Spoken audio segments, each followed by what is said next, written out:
So before you arrive in the WWF, Valentine rejoins the company. He's going to defeat Tito Santana to become the Intercontinental Champion.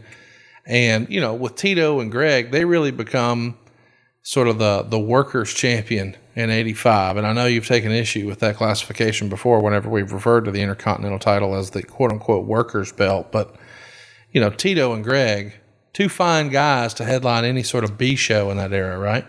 Oh my God, they'd headline any show, period, anywhere in the world. Those were, you know, you look back at that time, Greg Valentine was a main event guy. So Absolutely. was Tito Santana.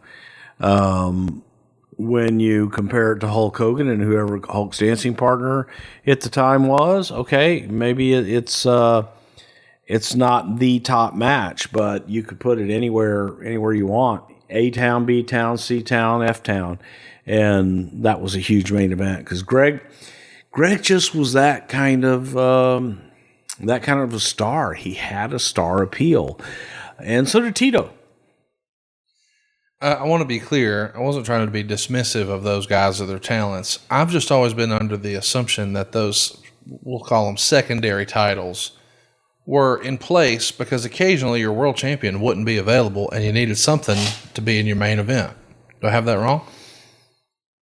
No, I mean, it's just that they're championships that you want to feature, and some are by a hierarchy just in general. So he gets to face JYD at the very first WrestleMania at Madison Square Garden before he goes on to drop the title back to Santana after 285 days in a steel cage match in Baltimore.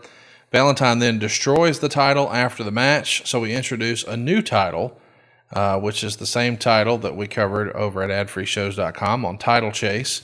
Were you watching any of these matches? I mean, this is predating your run with the company, but are you keeping up with their programming and what's happening on TV? As much as I could. I mean, I kept up on it, you know, through USA Cable and All American and whatever that you could keep up on. And then eventually, probably around 84 or 5, probably 85, they got their TV in Houston. So, yeah, I watched their TV whenever I could. Obviously, WrestleMania. But kept up with it in the magazines and shit.